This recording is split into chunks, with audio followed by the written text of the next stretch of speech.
Mesdames et messieurs, fidèles téléspectateurs, vous faites bien de jeter votre dévolu sur la vision africaine d'Allemande. Bienvenue si vous nous rejoignez à travers cette émission Cours des Grands. Vous le savez, c'est une émission qui pour vous va à la rencontre de certaines personnalités, histoire de vous faire découvrir les différentes réalités qui tournent autour de leur casquette.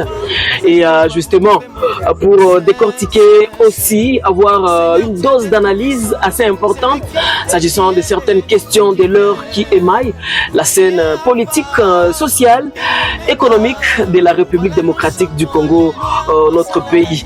Et aujourd'hui, j'ai un plaisir encore de recevoir un habituel de cette émission, Maître Patient Chirouza Lufungulo, à qui j'ai dit bonjour et bienvenue dans Cours des Grands. Bonjour messieurs les journalistes. Vous allez bien? Ça fait un peu longtemps là. J'ai toujours dit il n'y a pas de panique. Il n'y a pas de panique. Ouais, ouais. La situation est au contrôle. La situation est sous contrôle. Il y a plus de l'espoir de vivre que de périr. Il y a plus de l'espoir de vivre que celui de périr. En tout cas, c'est un message tout aussi fort. Alors, nous vous recevons aujourd'hui, on va dire d'emblée à meilleurs vœux, parce que c'est pour la première fois, justement, pour cette nouvelle année. Oui, pour plusieurs années. Ça fait 2 ans, on ne s'est pas vu. 2 ans, justement. 2024, c'est une première pour moi ici à Goma. C'est une belle ville. Et je pense que cette beauté, personne ne peut s'arroger le droit de braver ça. C'est un don naturel de Dieu. Un don naturel qui vient de Dieu. Ouais. Nous parlons aujourd'hui, parce que peut-être les téléspectateurs ne le savent pas, vous êtes consacré, on va le dire de la sorte, secrétaire exécutif de notre société civile du Congo. On va dire que c'est une nouvelle structure où il a toujours existé au pays. Bon, nous sommes jeunes, hein? Nous sommes une jeune organisation. Nous avons vu les jours en date du 31 décembre 2023 à la place échangère à Kinshasa au cours d'une grande cérémonie. Et nous avons fait la sortie officielle à la place où on a enterré la dent de Lumumba. Et nous avons corrigé les propos qu'on a fait dire à Lumumba, où il disait que l'éclatement du Congo c'est pour demain. Et par notre biais, à ma qualité de secrétaire exécutif national, j'ai prononcé un discours où j'ai dit que l'éclatement du Congo n'est pour demain, n'est pour aujourd'hui, n'est pour après-demain, n'est pour des siècles et des siècles. Et nous sommes en mesure de relever ce défi qui a commencé le lendemain de notre indépendance. Et cette société civile est ici pour trouver une cohésion entre le Congo, la nation, les autorités et la population. Nation, autorité et population. Et nous avons des choses à reprocher à ceux qui ont été avant nous comme société civile, puisqu'ils sont tombés dans les pièges de ce qu'on appelle communauté internationale. Ils ont plus une foi à la communauté internationale que d'avoir foi aux autorités nationales. Et donc notre société civile du Congo, d'abord, elle est neutre, contrairement aux sociétés civiles qui nous ne savons pas ils sont pour qui. Il y a au Congo des sociétés civiles qu'on a de la peine à croire qu'elles sont congolaises, puisqu'ils répondent au diktat des États-Unis, de l'Occident, ou des pays voisins, de l'opposant, ou d'une confession religieuse. Mais la société civile congolaise, qui est notre, c'est notre comme notre pays, c'est notre comme notre gouvernement, c'est notre comme notre président. Alors donc on peut comprendre que le référent de notre là, c'est justement le peuple congolais. C'est une propriété congolaise. Les Congolais sont congolais. Et le Congo appartient aux Congolais. D'abord, le gouvernement congolais, c'est pour les Congolais. Que tu sois opposant ou tu aimes ou pas, le président Fachi Beto, c'est ton président. Partout tu es sous d'autres cieux, quand on te pose la question qui est le président de ton pays, c'est le président Fachi Beto. Jusqu'à preuve du contraire. Dès lors que tu ne peux pas les renverser, dès lors que tu n'es pas reconnu légalement par la Constitution, dès lors que tu n'es pas au pouvoir, toi tu veux l'appeler comment? Mais c'est Fachi, hein, c'est ton président ou n'est pas ton président? Il l'est. C'est ton pays, c'est ton président, c'est ton gouvernement. On doit s'assumer. C'est être responsable. Alors, Maître Patient, aujourd'hui, on assiste plutôt à une multiplicité des sociétés civiles. Il y a la nouvelle société civile, c'est pas moi. Beaucoup des structures comme ça qui se tapent le kilo d'être aussi société civile. Qu'est-ce qui va faire aujourd'hui le distinguo entre notre société civile, dont vous êtes secrétaire exécutif, et tant d'autres? Vous savez, je suis tenté de paraphraser un verset biblique des propos du Christ qui disait: ceux qui sont miens, vous les connaîtrez à travers leurs œuvres. Alors notre société civile est congolaise et cela va vite se découvrir. D'abord, nous avons déjà fait des preuves. Déjà les 31, nous sommes nés. C'est nous, par notre bouche, qui avons déclaré que les articles 181 à 186 du Code pénal congolais érige en infraction de trahison et d'espionnage les comportements des nationaux qui se tapent les leaks de coaliser avec une puissance étrangère pour nuire au gouvernement, pour renverser le régime. Ça, c'est une trahison. C'est la trahison. Les comportements des étrangers qui viennent vivre au Congo pour inquiéter le gouvernement et renverser le régime et attenter à l'intégrité du territoire. Ce sont des espions. Et la peine, c'est la mort.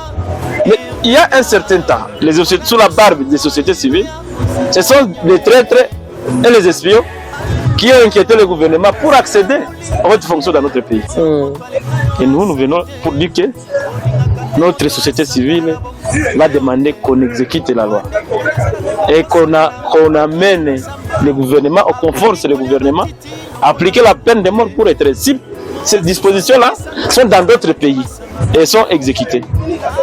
Les traîtres n'ont pas droit à la vie. L'espion aussi n'a pas droit à la vie. Si on l'attrape, on le guillotine, on coupe la tête.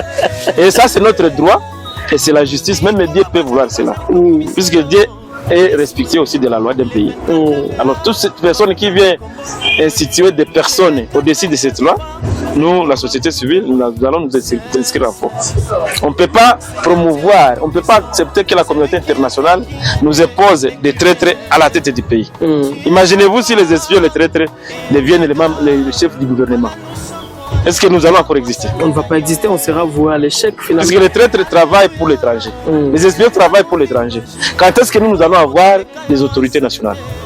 Et c'est le travail de notre société civile de veiller les autorités, de ne pas se berner par des chartes des droits de l'homme où on interdit de tuer les criminels.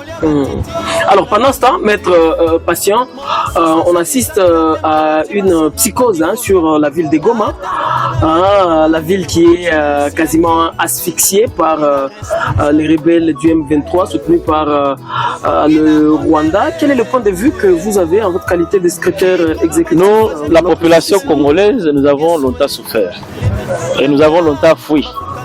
Cette fois-ci, nous n'allons pas fuir, puisque nous n'avons pas là où fuir. Nous allons rester aux côtés de nos autorités et nous allons lutter. Et nous allons répéter la phrase qu'avait prononcée le héros national Laurent Désiré Kabila, qui avait demandé à la population, chacun là où il est, qui disait de toutes les armes à sa disposition pour que les traîtres et les espions ne puissent pas triompher sur les enfants du pays. Et c'est comme ça que nous sommes en train d'encourager les Wazalendo. Pour ceux qui ne savent pas, Wazalendo signifie patriote. Que tout le monde soit Mouzalendo, que tout le monde soit patriote, et qu'il soit autorité ou qu'il soit population. Nous tous, nous pouvons vaincre cette menace. Cette psychose n'est pas éternelle. On peut tromper un peuple pendant une vie, mais on ne peut pas tromper un peuple pendant toute la vie. Nous savons qu'il y a des peuples qui ont résisté contre les agresseurs et ils ont gagné. Nous avons vu ça à travers l'histoire. Nous avons vu ça en Éthiopie. Ils ont gagné le pouvoir colonial et nous aussi nous pouvons nous révolter et gagner. Tout ce que nous voulons qu'il y ait la symbiose entre les autorités qui nous gouvernent et la population. Cette complicité-là. Nous voulons aussi que, sur le plan médiatique, notre gouvernement puisse renverser la tendance qui est en train de nous montrer que c'est l'ennemi qui dicte la loi médiatique. Et pourtant, c'est faux sur le terrain. Et il faut que le gouvernement aussi puisse communiquer, puisque le gouvernement cache beaucoup de choses. Peut-être que c'est pour des raisons tactiques, il ne communique pas beaucoup. Quoi de plus normal? Mais les rebelles, ils savent manipuler l'opinion. Alors il fallait qu'il y ait aussi des spécialistes en manipulation de l'opinion d'une manière positive. Pour renverser la Pour rassurer la population, pour décommuniquer. Vous avez dit, dans l'État, Mamadou communiquait trop. Mais aujourd'hui, quand il communiquait, la population était contente. Assurée. L'accompagne même avec les motos sur le front. Mais aujourd'hui, les autorités qui sont là, je ne sais pas qu'est-ce qu'ils font à ceux qui ne communiquent pas comme la population le souhaite. Le dirigeant, c'est celui qui transforme les aspirations du peuple en action. La population veut que les zones soient libérées, que les réfugiés rentrent chez eux. Les cultivateurs qui rentrent à retour. Oui, la population veut que tout le monde, qu'on nous donne même les armes pour mettre hors d'état de nuire les ennemis du pays. C'est ça que veut la population. Mais les autorités n'ont pas encore répondu à cette demande. Mais comme la pression s'accentue, la détermination pour se libérer aussi s'accentue. Hier, j'ai dit dans une des radios que la population a déjà félicité la capacité de résistance de nos FRDC. La population a besoin de voir la capacité d'attaque sur le terrain. Et cette attaque, c'est ce qui est attendu. Comme nous avons résisté pendant plus de 2 ans, nous sommes sûrs que quand nous allons attaquer, ça ne va pas prendre 2 jours, on va libérer toutes les zones. Exactement. Puisque si on attaque avec le soutien de la population, on va réussir. Puisque la Bible dit que si Dieu ne garde pas une ville, ceux qui gardent la ville, c'est à peine qu'ils gardent cette ville-là. Et Dieu n'est pas souvent du côté du mal. Ceux qui nous agressent, c'est sur l'axe du mal. Ce sont des trompeurs. Ils trompent même l'opinion, ils trompent la communauté internationale, ils trompent les ethnies, les peuples. Ils ne peuvent pas triompher devant la vérité. La vérité est que notre société civile est aux côtés des autorités, aux côtés des patriotes, et il va faire tout ce qui a son pouvoir pour faire triompher la vérité. On ne va pas garder la langue devant le mal. Le mal, on connaît d'où ça vient, et le président a pris les risques que tout le monde voulait qu'il prenne. Il a désigné l'agresseur. Je vous informe que nous n'avons pas de rebelles dans ce pays. Puisque les rebelles, ce sont les nationaux. Mais dans ce qu'on appelle les rébellions aujourd'hui qui veulent prendre notre ville, il y a plusieurs étrangers que des nationaux. Mais ils sont là aussi. Corneille Nangaa, par exemple, c'est lui qui a... Un traître. Qui a dirigé une institution d'appui à la démocratie. Un traître, vous savez son sort. C'est le tuer. Et mine de rien, ça évolue. Il y a des jeunes. C'est puisque le procureur n'a pas encore. Il y a Adam Tchalo, qui était ancien directeur général de Malaika Télévision à Lubumbashi, qui a rejoint Corneille Nangaa. Les brebis galaises. Ils n'ont pas créé ça. Ils sont en train d'adhérer à un mouvement qui vient de l'extérieur. Non, mais c'est Corneille Nangaa sous Saoulette que. Mais les M23 n'étaient pas au pays. Après 2019, ils étaient en Ouganda et au Rwanda. Comment ils se sont retrouvés à Tchad? En République démocratique du Congo. Ils se sont réunis où? Pour entrer au Congo. N'est-ce pas là-bas? Qui les a envoyés? Qui les a laissés passer? Ce sont là des questions qui doivent être... Mais ça s'appelle l'agression, non? Lorsqu'une menace vient de l'extérieur, ça s'appelle l'agression. Mais s'ils étaient des Congolais comme nous, on allait faire quelque chose de révolte à l'interne. Mais ils se sont organisés à l'extérieur du pays. Ils ont même un pays qui parle à leur nom au Conseil de sécurité de l'ONU, qui défend leur cause. Ils ont des chefs d'État qui soutiennent leur cause, qui trouvent leur lutte noble. Des étrangers, évidemment. Ils ont des étrangers qui sont à la tête. Vous voyez ça? Vous allez appeler ces gens-là rebelles, ça sera tromper la population. Mais nous sommes là pour dire que les rebelles-là, que vous appelez rebelles, ce sont des agresseurs. Et les agresseurs ont été définis comme tels par le gouvernement congolais. Les nationaux qui sont là-bas, ce sont les membres d'une organisation terroriste. Et la terreur, vous la voyez. Est-ce qu'on peut larguer? C'est quoi le sort? Est-ce qu'on peut larguer une bombe là où il y a des civils? Dans un marché? Non. Pour chercher quoi? C'est le terrorisme. Ça signifie que sur le plan du terrain, on a des difficultés. Et arrivé maintenant à la colère, par la rage de la colère, on s'en prend à la population qui n'est pas armée. Mais en droit de la guerre, cela c'est un crime. Crime contre l'humanité. C'est un crime de guerre. C'est un crime de guerre. Mais il y a des populations qui ont commis des crimes de guerre pendant longtemps. Ils ont le parapluie au niveau international sur l'impunité. Mais il est grand temps que la République démocratique du Congo et nous, la population, comme on a fait les tribunaux au Rwanda, les tribunaux qu'on appelle les Gachacha, des tribunaux communautaires. On a appelé des tribunaux communautaires pour juger des criminels qu'on connaît. Il faudra que, comme la communauté internationale ne veut pas nous amener un tribunal spécial pour le Congo, que le Congo elle-même, avec ses lois, puisse traquer les criminels et les juger conformément à la loi. Et moi, je rêve le jour où on va appliquer les articles 181 jusqu'à 186 du Code pénal qui stipule que les traîtres et les espions doivent être tués. La peine, c'est la mort. Vous êtes avocat et je voudrais le voir. Vous avez ce credo, vous êtes activiste des droits de l'homme. Mais ce n'est pas moi qui ai fait cette loi. J'ai rencontré cette loi. Quand on a une loi et qu'on ne la respecte pas, la conséquence, c'est cette cause. Mais les jours où on va commencer à respecter la Constitution et la loi, on aura la paix. Puisque la justice élève une nation. Maintenant, notre nation est en train de descendre trop bas. Ça signifie que c'est la justice qu'on a négligée. Comment voulez-vous que si, par rapport à ces infractions, sous d'autres cieux, toutes les personnes traîtres au Rwanda, ils sont tués. Les traîtres aux États-Unis, ils sont tués, même en France. Pourquoi c'est nous qu'on doit continuer à exiger la négociation avec des traîtres?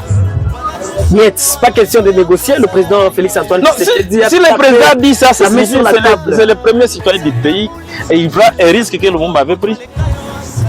On avait obligé aussi à Lumumba d'être en dessous des Belges. Mais on avait fait même l'argent en 1960. Maître Patient, pour corrompre l'entourage de Lumumba. Mais ça fait assez depuis, on ne veut pas la négociation avec l'ennemi. Évidemment, c'est aussi le credo que partagent l'opinion et plusieurs analystes. Mais entre-temps, plus le temps passe, plus les civils vivent dans des conditions inhumaines, il y en a qui sont tués. Ne voyez-vous pas que... Mais vous savez que nous avons beaucoup négocié depuis 1996. Mais les civils n'ont jamais eu la paix. C'est à cause de ces négociations qu'on n'a jamais eu la paix. Mais qui veut la paix, fait quoi? Il prépare la guerre. Mais pourquoi vous refusez que le président prépare la guerre? Si le président prépare la guerre, pourquoi on doit lui prendre à la guerre? Pendant ce temps, évidemment, on doit... Est-ce que tu sais que toute guerre nécessite un plan? Nous avons un plan de défense. Notre plan d'attaque n'est pas dévoilé. Le plan d'attaque n'est pas défini. Il n'est pas défini. On ne sait pas quand et comment les FARDC vont attaquer. Et si seulement il arrivait que ces plans-là soient clairement définis, on ne peut pas s'attendre au pire. Vous pensez que la menace qu'on a maintenant, c'est la menace terrible puisque c'est qu'on a vécu quand on a pris Kitona. Mais les rebelles qui se battent toujours, il y a longtemps ils étaient à la porte de Kinshasa. Vous les avez chassés de là. Les 1/3 de la République, les 3/4 de la République étaient déjà occupés par les rebelles. Vous oubliez vite, hein? Nous avons perdu un président de la République à cause de cette guerre. Et l'autre qui est là-bas, il le sait très bien. Et c'est pourquoi il veut qu'on en finisse. Il faut qu'on en finisse une bonne fois pour toutes. On ne doit pas mettre le président en insécurité chaque jour. Maintenant, lui, il veut se libérer. Et quand il sera libre, le peuple aussi sera libre. C'est lui qu'on attaque. C'est une démarche encourageante. Et je suis content qu'il a pris une bonne décision. Et cette décision, je la voulais depuis longtemps. Je voulais qu'il y ait un Congolais qui désigne le Rwanda agresseur.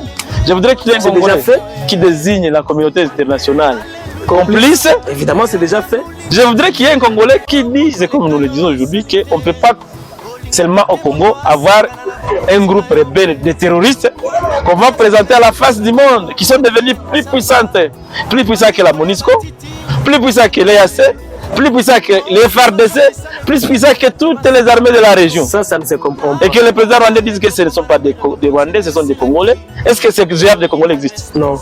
Capable de faire face et aux avions de la MONUSCO, aux chars de combat de la MONUSCO. Et vous allez dire que ça c'est trop beau pour être vrai. C'est trop fort même pour être vrai. Qui va l'admettre? C'est inadmissible. C'est vraiment inadmissible.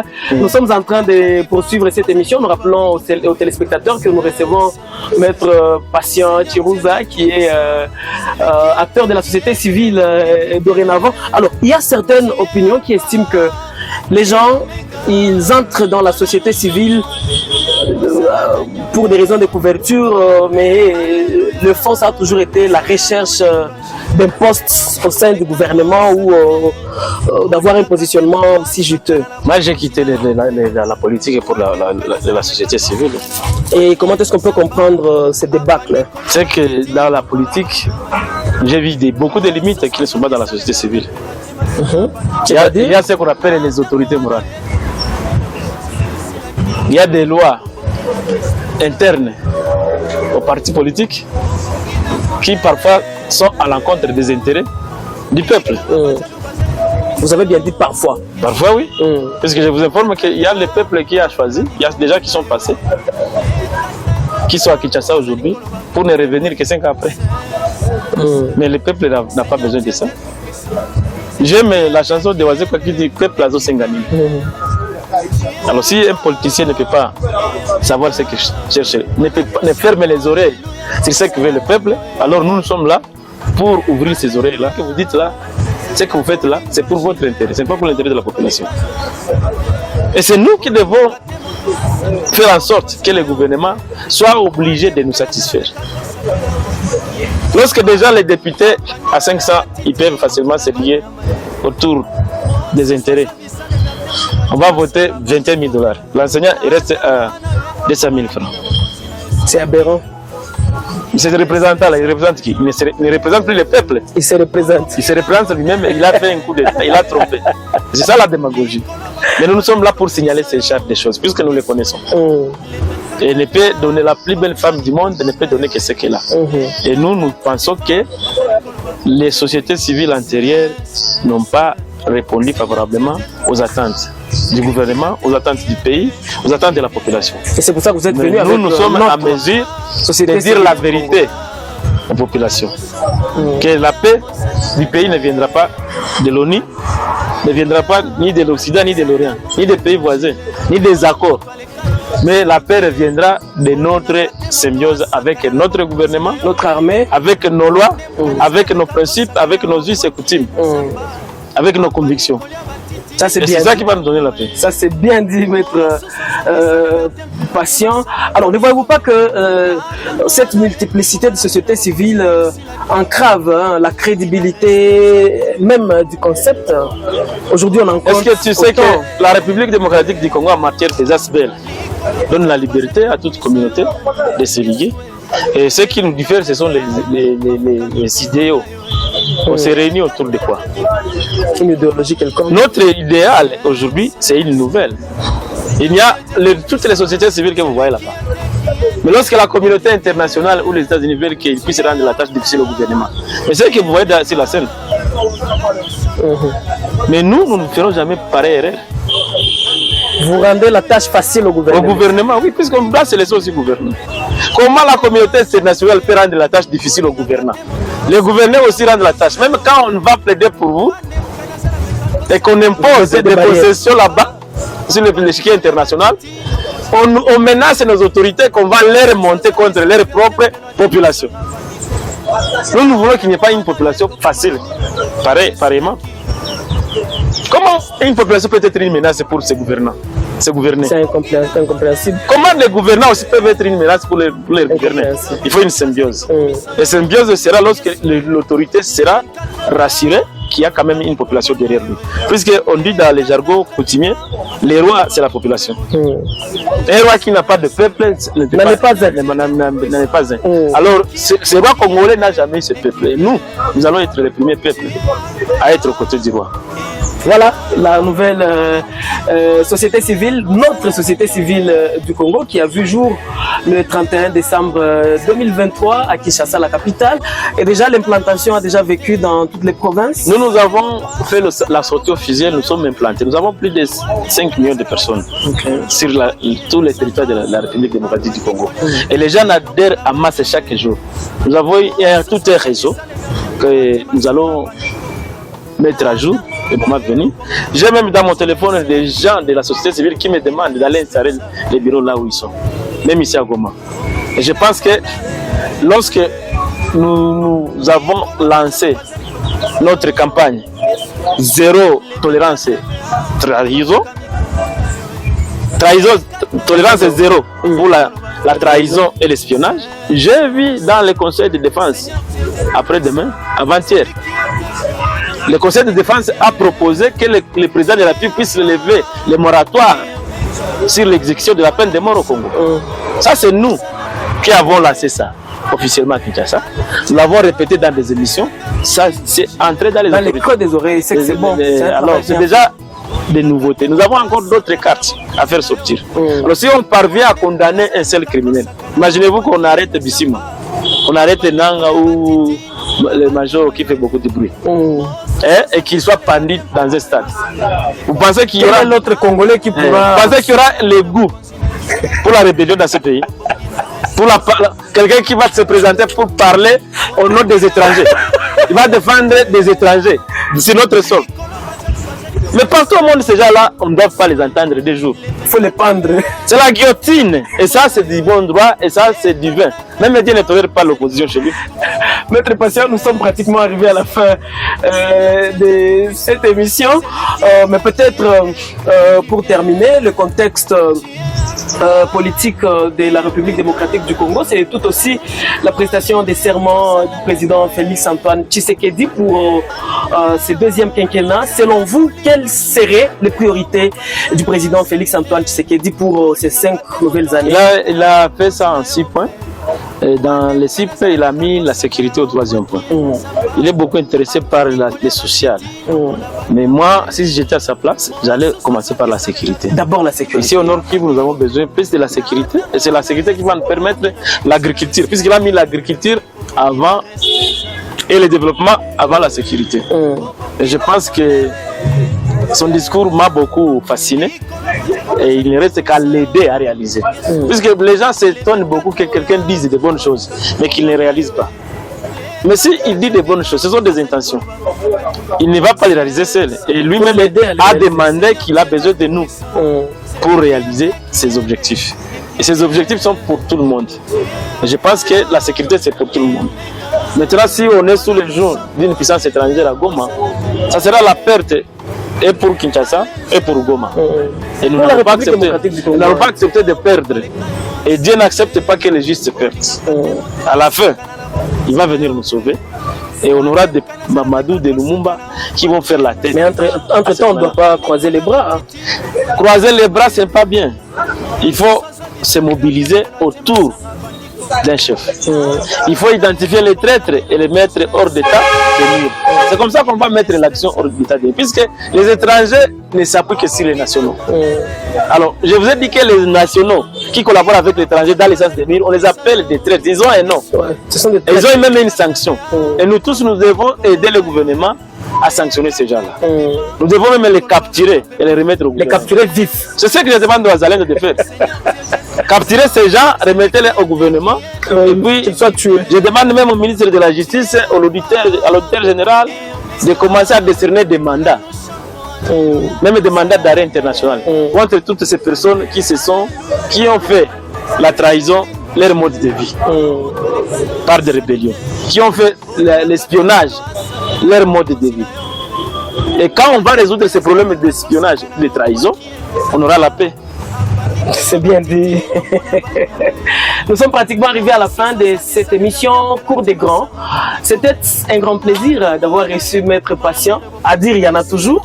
Je crois qu'on aura une prochaine bonne occasion pour décrypter d'autres questions de l'actualité. Maître Patient a dit au début de cette émission, il y a beaucoup d'espoir de vivre que celui de périr. Hein? Donc nous avons l'espoir à la vie plutôt que... Et j'ai dit que le Congo ne va pas être éclaté. Le Congo ne sera pas éclaté. Nous allons l'empêcher d'éclater. Ni aujourd'hui, ni demain, ni après-demain, ni pour des siècles et des siècles. Le Congo reste un et indivisible. Et il appartiendra toujours aux Congolais. Toujours aux Congolais. Voilà, c'est la fin. Mais pour terminer, comme le veut la coutume, Maître, on va vous demander de vous poser à vous seul une question et de répondre. Un petit exercice comme ça. Pourquoi nous n'avons pas la paix en RDC? Réponse? C'est puisque nous avons des traîtres et des espions à la tête des institutions. Et que faire pour sortir de ces gouffres? Les aiguiller. Il faut les aiguiller. Nous allons nous tenir debout.